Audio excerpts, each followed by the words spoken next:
Bharatiya Janata party Vadodara મહાનગર દ્વારા જનસેવા સંકલ્પનું આયોજન કરવામાં આવ્યું। ભાજપના વોર્ડ નંબર 1 થી 19ના તમામ 76 ઉમેદવારોએ જનસેવા સંકલ્પના શપથ લીધા। આ પ્રસંગે નાયબ મુખ્યમંત્રી હર્ષ સંઘવી, શહેર ભાજપ પ્રમુખ ડૉક્ટર જયપ્રકાશ સોની, દંડક બાલુ શુકલ, ધારાસભ્યો, પૂર્વ સાંસદ સહિતના હોદ્દેદારો હાજર રહ્યા હતા। ભાજપના કાર્યકર્તા તરીકે નાગરિક કર્તવ્ય બંધારણ નિયમોને અનુસરી અને ભાજપની પંચનિષ્ઠામાં વિશ્વાસ ધરાવું છું। પ્રધાનમંત્રી શ્રી નરેન્દ્રભાઈ મોદીના નેતૃત્વમાં મને ગૌરવ છે અને તેમના વિકસિત ભારત સાથે એક ભારત શ્રેષ્ઠ ભારત સ્વપ્નને સાકાર કરવા હું એકતા અને વિકાસ માટે પ્રામાણિક યોગદાન આપતો રહીશ। હું જનસેવા દ્વારા નાગરિક દેવો ભવ ના ભાવ સાથે કાર્ય કરતો રહીશ।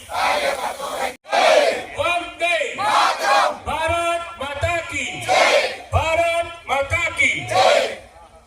બધા જ ઉમેદવારશ્રીઓ સાથે વડોદરા આપણી સમક્ષ આપણી સામે ઉપસ્થિત છે। આપણે એમને ખૂબ ખૂબ શુભેચ્છાઓ સાથે અભિનંદન આપીએ। બધા તૈયાર છો ને? સેવા માટે તૈયાર બધા?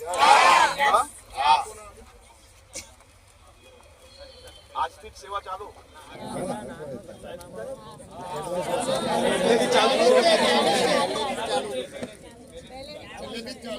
પહેલેથી ચાલુ? આ સાચી વાત છે। અને હવે વધારે ઝડપથી કરવાનું। પાક્કું?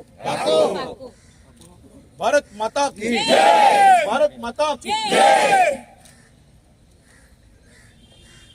આપણે બધા જ લોકો એક સામાન્ય નવું ઘર બનાવીએ અને નવા ઘર બનાવ્યા પછી બી નાની મોટી તકલીફ ઘરની અંદર દરરોજ પડે જ કે નથી પડતી?